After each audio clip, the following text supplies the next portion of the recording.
Hi, it's Adam from MonkeyPod, and today I'm going to be demonstrating the new Memberships app that we've just released.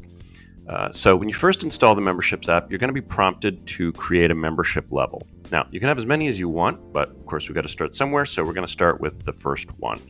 We'll call it our standard membership. Nice creative title there. We can enter a description if we want. We'll leave that blank for now. What type of membership is this? Now, MonkeyPod can support either of the two possible scenarios here. The first is a sort of fee-for-service, earned revenue model. This would be like membership dues that people pay in exchange for access to certain services or programs. The other would be a donation-based contributed income model, which also, of course, is common throughout the sector. For now, we're going to call it a fee-for-service. Which role corresponds to this membership level? When members initiate their memberships by paying their first membership payments, they're going to be automatically assigned this role in MonkeyPod. So for now, let's just use member as our role. Next, we need to tell MonkeyPod how our members actually pay for their memberships. Now, since this is a fee-for-service or an earned revenue membership model, we're going to use items to track those membership dues. Now, these are the same items that you would create in MonkeyPod for, doing sales or invoices or any kind of earned revenue transaction like that. You can use items or services. In this case, we're going to use items. Now, there's two possible billing cycles that are supported, monthly or annual. Let's say for now that both are available for this particular standard membership level. So we need to pick an item for each. So in this case, we'll say, monthly membership dues is our item that corresponds to a monthly membership fee, and unsurprisingly, annual dues would be the one that corresponds to our annual membership fee. Now, when it comes to handling the billing for your memberships, there's a few ways that you can go. Probably won't surprise you to learn MonkeyPod's recommendation is that you go with fully automated billing whenever possible. That way, there's just no need at all for any kind of manual data entry or bookkeeping. Everything is done for you. There are a couple of conditions that need to be in place for that to work. You've got to be willing to use Stripe payment links for your earned revenue memberships or MonkeyPod fundraising pages for your contributed revenue memberships. But most of the time, that won't be too difficult to accomplish. So this is a earned revenue membership model that we're talking about here.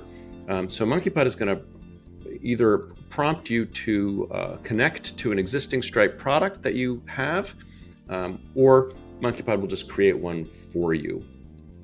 So let's do that now. We'll have MonkeyPod create one. Great, done, easy. Now, we need to have a Stripe payment link. Now, payment links in Stripe are basically links that you can have on your website or you can send by email. And when somebody visits that link, they can pay for whatever products you've associated with that payment link. And Stripe handles all of the credit card processing and everything else associated with that transaction. So we're going to have MonkeyPod create one there. Great. Here's going to be the link to purchase a membership. We'll take a look at that in a minute.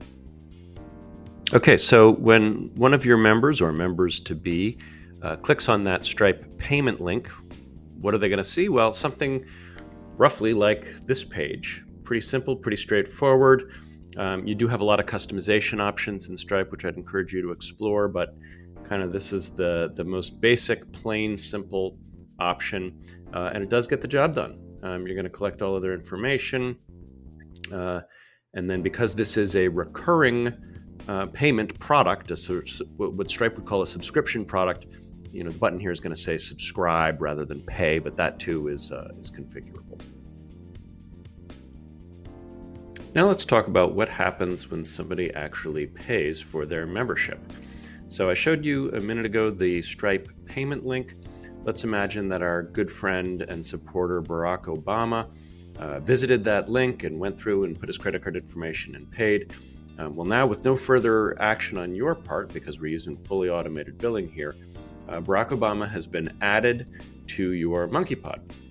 Now, if he were an existing relationship in your database, MonkeyPod would be smart enough to figure that out and link to his existing relationship record. But in this case, he wasn't. So we created one. Pretty basic, but we captured all of the information that was available from that transaction, entered his email address, basically. Now back to the memberships dashboard.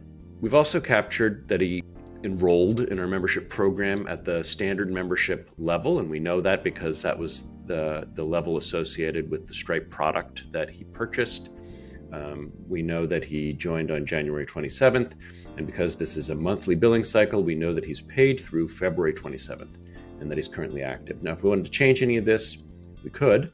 We go in here, we can change to a different membership level, we can change his billing cycle. And again, because we're using fully automated billing, if we change any of that stuff here, it will automatically be updated in Stripe as well, with no further effort on our part.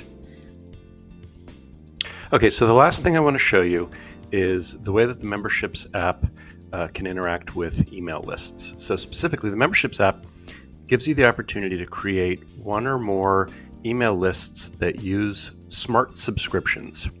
Now, the idea behind smart subscriptions is that you no longer have to manually maintain a membership list. It's dynamically maintained by MonkeyPod based on defined criteria.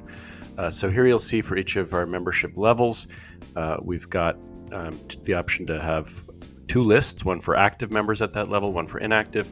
And then we also have the option to have lists for all active members or all inactive members. And it's just one click to create the list. And then if I go there, you'll see automatically that the two people who met the list criteria, in this case were active members, were automatically subscribed. Now those folks can of course unsubscribe. We're not going to violate any anti-spam laws or anything like that, but you can't manually subscribe people, and people are going to automatically be added or removed based on that list criteria.